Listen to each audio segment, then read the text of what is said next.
with Hugh Downs and Barbara Walters. Tonight, they do it, they don't know why. I'd open doors with napkins. She washed her hands about 70 times a day.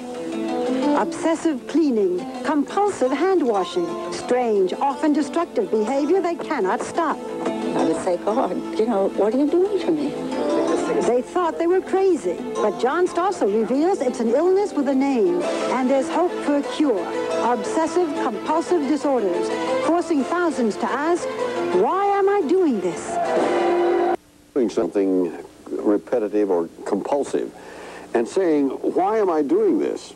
And of course, most of us can shrug it off. But for as many as 5 million Americans, this kind of behavior is no laughing matter. Taken to destructive limits, it is a fearful reality. And as you and I both know, Hugh, it has a name, a very particular name. It is called obsessive-compulsive disorder. It means people becoming slaves to unexplainable rituals like cleaning their homes from morning till night or washing their hands over and over again. These obsessions can dominate and even shatter lives. But as John Stossel tells us, for many victims, there's finally some hope and some help.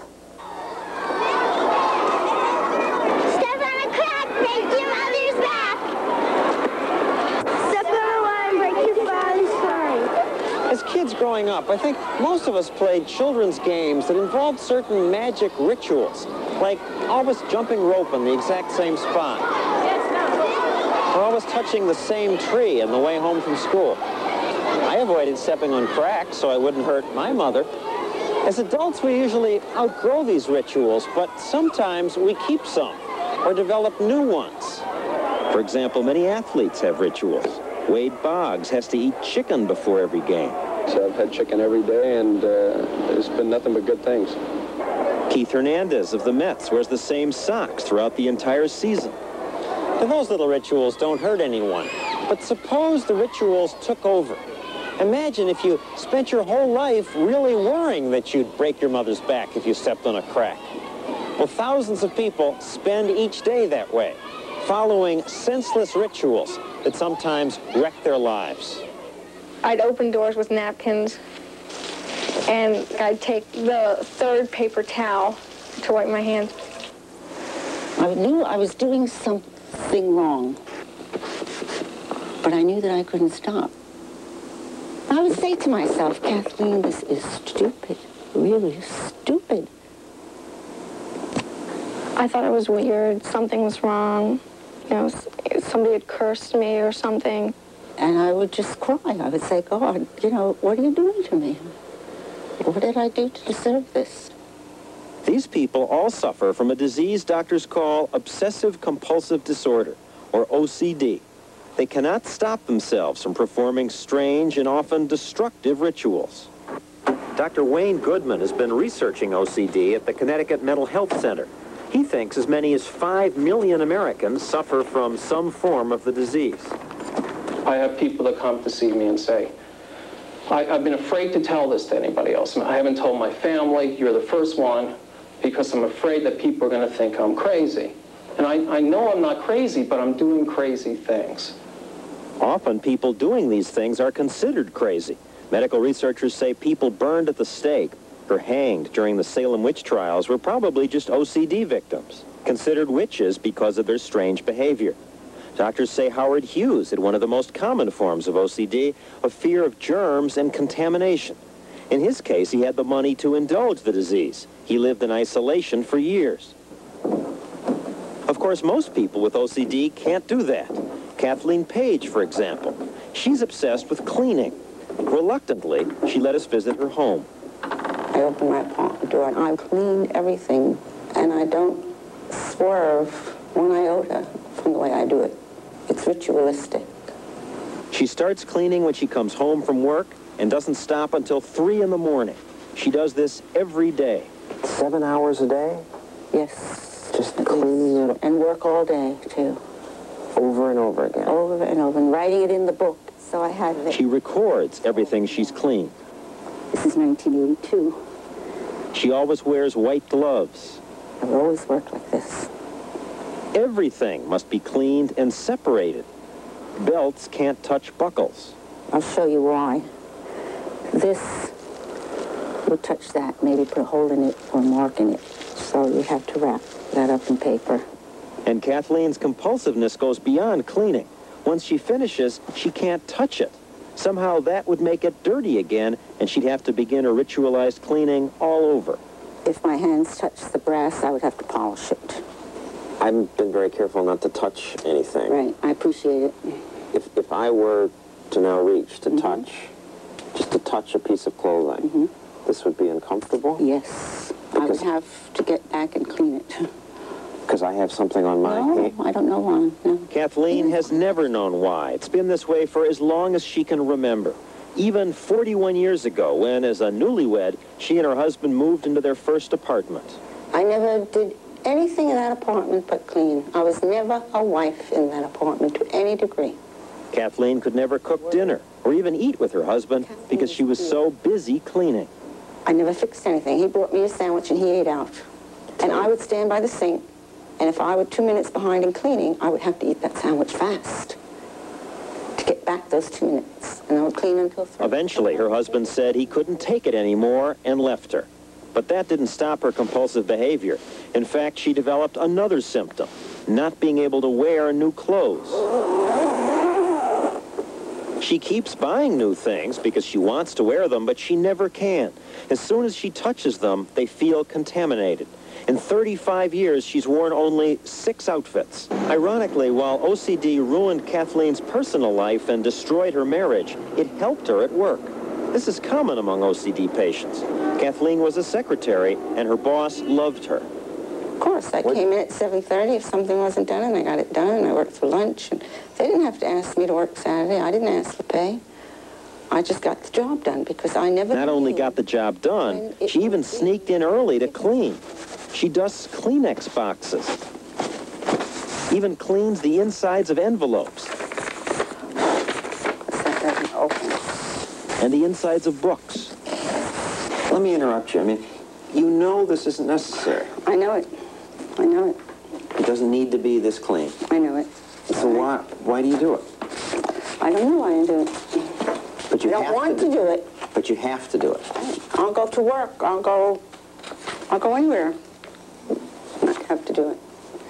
I'll lock the door. If I were to just take it and say, we don't need to do this in your house. You don't, Kathleen, you don't need to have it this clean. Could you believe that I wanted to spend my years like this? Would anyone want to spend their years this way?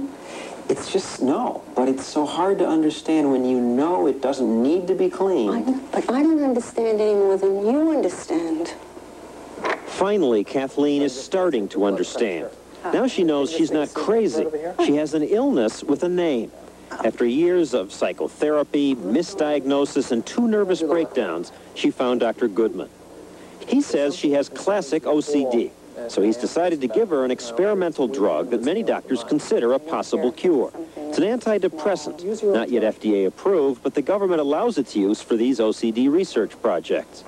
The doctors believe that the disease is caused by an imbalance of a brain chemical called serotonin. Tests on OCD patients show irregular levels of serotonin.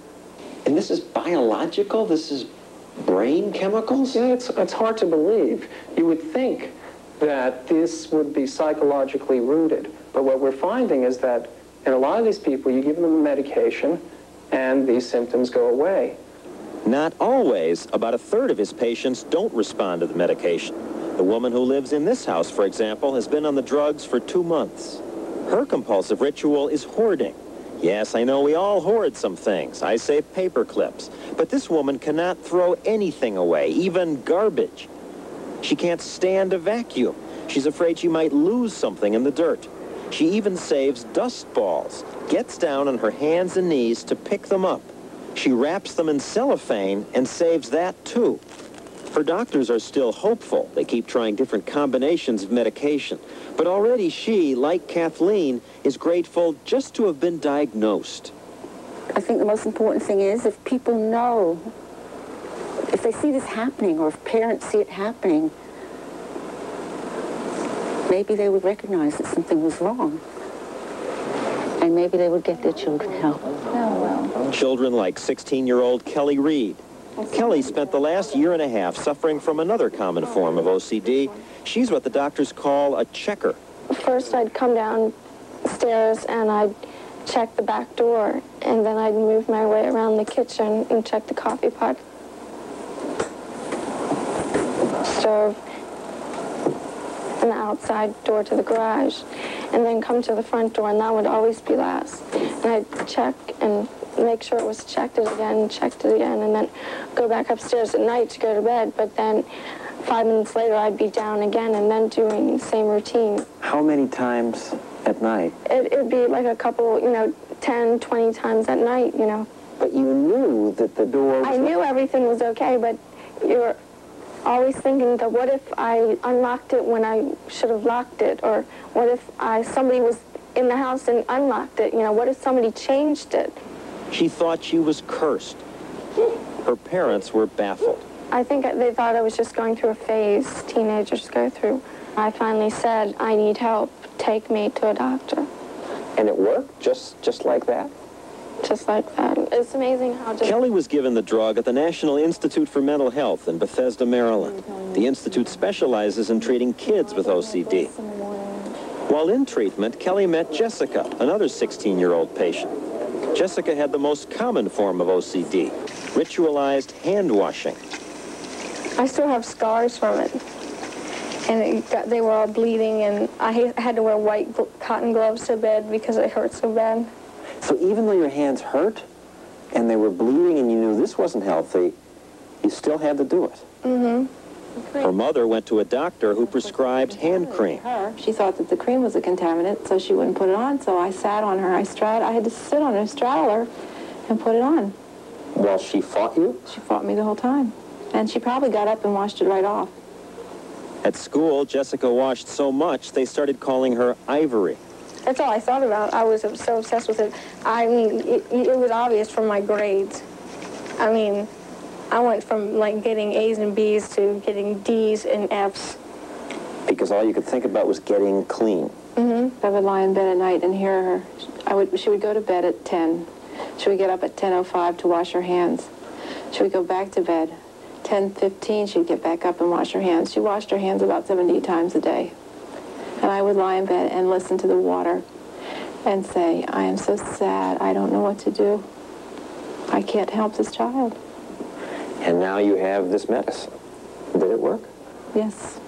After 2 pills. 2 pills? Yeah. 2 pills. And I want buckets. I am never going to let her be without it. There's going to be some in my house all the time. And even when the medicine doesn't work, there is another alternative. Here in Philadelphia, at the Medical College of Pennsylvania, they have a treatment called behavior modification. I mean, we both agree it's pretty unpleasant and disgusting. What I want to know from you, though, is whether or not you're afraid of it. Advocates of this therapy believe you can change people's behavior by gradually exposing them to whatever it is they fear the most. In this case, garbage. Come on, let's do it. If you sit there and wait and delay, it's going to be harder.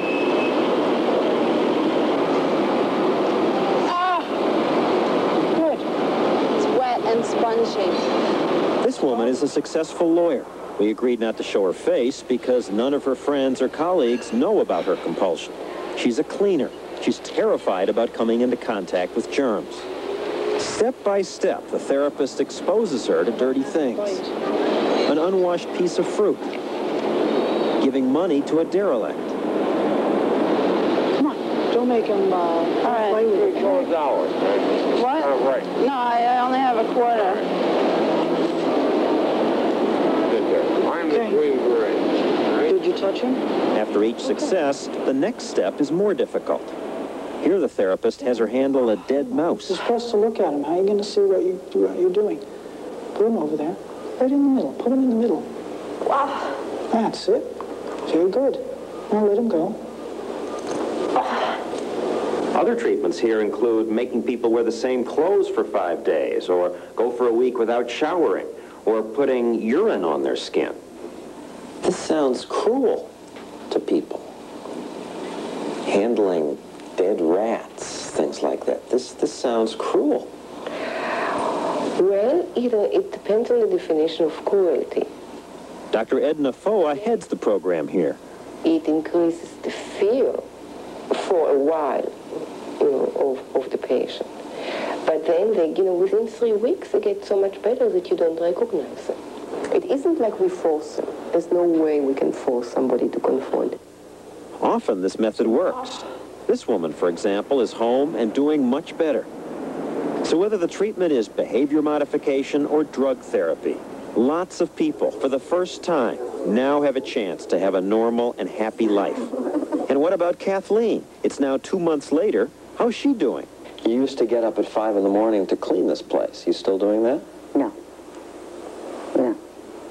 Let it get dirty. Let it get dirty. Well, not really let it get dirty. Kathleen is not cured. She's still very concerned about cleanliness, but she's a lot better. Here she's wearing a new dress for the first time in 6 years. What are you doing tonight? I'm going to concert. And I'm getting all dressed up for that concert. Don't get a chance. She went to the concert with her boyfriend. Only 2 nights ago, the thought came to me, I'm happy. First, you don't dare accept it. But it's true. I'm happy. What an amazing difference and happy ending. It makes you feel so good for her. John, is it primarily women, as we've seen in your report? It was just coincidence that we filmed women. It happens as often to men. In fact, among kids, it's mostly boys. Well, now that we have shown this report, maybe people will know that they can go to treatment centers and finally have an answer. What a relief it must be. There's so many people suffering unnecessarily. Thank you for bringing this to our attention. Nice to have a happy ending. I'll say.